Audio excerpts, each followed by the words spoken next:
buenas, mi nombre es Daniel Mejía y hago parte de la asignatura de Mecánica del Fluido y hoy vengo a hablarles acerca del primer taller. Bueno, la primera pregunta de este taller nos dice ¿cuál es la diferencia entre un fluido y un sólido? Bueno, la diferencia entre un fluido y un sólido se hace con base a la capacidad de una sustancia de oponer resistencia a un efecto cortante que tiende a cambiar su forma. Bueno, aquí en el segundo punto es acerca de una línea de tiempo con la historia y el desarrollo de la mecánica del fluido. Bueno, esta línea de tiempo empieza en los años de 283 al 133 a.C. Un hecho relevante de esa historia lo marca como son las tuberías de plomo y arcilla. La siguiente sería en los años 285 al 212 a.C. El hecho relevante de esta época lo marca el principio de la flotación por Arquímedes. Aquí en la Edad Media tuvo tres hechos relevantes, como pudieron ser la bomba de embolo, que se empleó para desaguar en las minas, la rueda hidráulica, el molino de viento. En el Renacimiento se marcan unos principios que fueron muy influyentes para hablar de la mecánica de fluidos, como lo es el principio de continuidad para los fluidos por Benedetto Castelli. Y en esta época también se hace el primer texto sobre la mecánica de fluidos por Bernoulli. El libro se tituló Hidromecánica. De aquí se pasa al siglo XVIII. En el siglo XVIII ya comienza a ver más a fondo cómo es la integración del cálculo y la teoría científica en el currículo de la ingeniería. El autor de esto, más que todo, se llama Rich de Prony.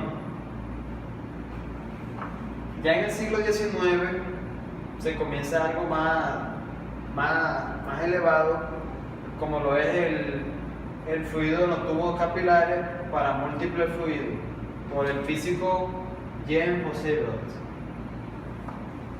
Ya en el siglo XX, no tan reciente, se hacen dos desarrollos muy relevantes, como lo es el perfeccionamiento del aeroplano por los hermanos Wright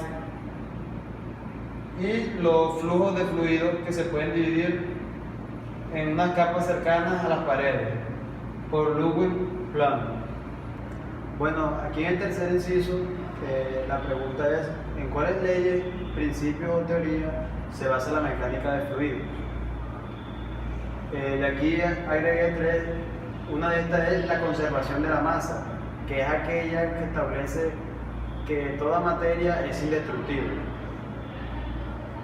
La siguiente es la teoría del movimiento, que es aquella que nos dice que todo cambio de posición que experimentan los cuerpos en un sistema es respecto a ellos mismos o a otros cuerpos. Otra de estas es la primera y la segunda ley de la termodinámica. Bueno, aquí en el cuarto punto les voy a mostrar sobre lo que es la tabla de propiedades físicas más comunes en la mecánica de fluidos. Aquí en este lado podemos ver lo que son las propiedades. Entre estas se encuentran la densidad, la gravedad específica, la presión, la viscosidad y el peso específico.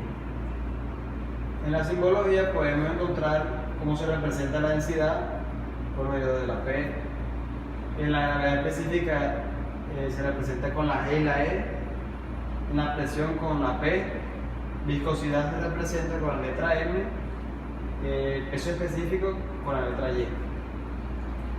Aquí podemos encontrar las expresiones matemáticas de acuerdo de cada una. En este lado podemos encontrar las dimensiones. La mayoría es masa sobre litro y varía si está al cuadrado y si es cúbica. En este caso también tenemos lo que son las unidades, que pueden representarse en unidades de sistema internacional y sistema inglés. Por ejemplo, en el sistema internacional se representa en kilogramos sobre masa al cubo, en pascales, en newton sobre metro al cubo.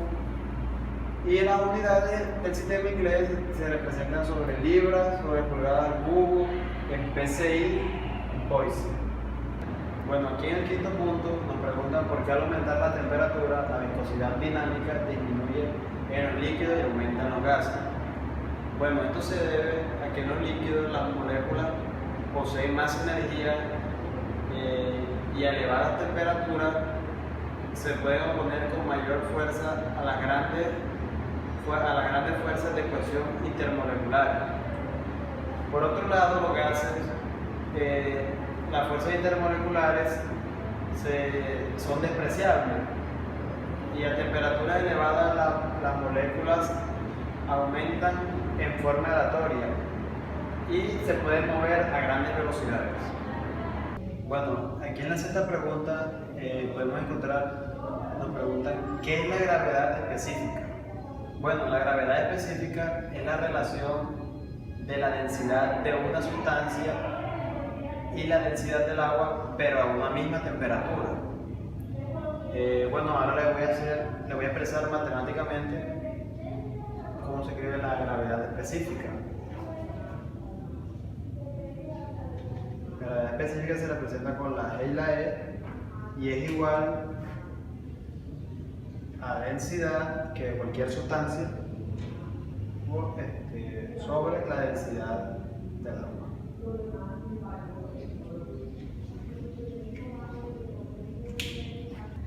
Bueno, en esta séptima pregunta nos pone a considerar que tenemos dos pelotitas de vidrio de la misma dimensión y tenemos dos recipientes iguales, uno lleno de agua y otro lleno de aceite. Y nos hacen la pregunta de cuál de las dos bolas llegará primero al fondo del recipiente. Bueno, en este caso llegará primero la pelotita que se encuentra en el envase del agua. Esto se debe a una propiedad de resistencia interna en los fluidos en movimiento que le permite de forma más lenta a la pelotita que se encuentra en el aceite moverse. A esta propiedad se le conoce en pocas palabras como viscosidad. Bueno, en el punto 8 nos preguntan cuál es la diferencia entre los fluidos newtonianos y no newtonianos.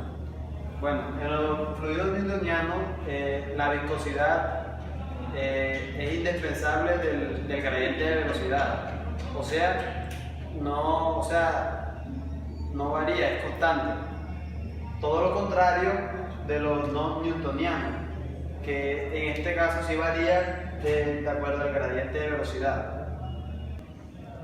Bueno, le voy a poner el noveno y último punto, donde nos preguntan cómo se clasifican los fluidos no newtonianos según la respuesta a las fuerzas cortantes aplicadas.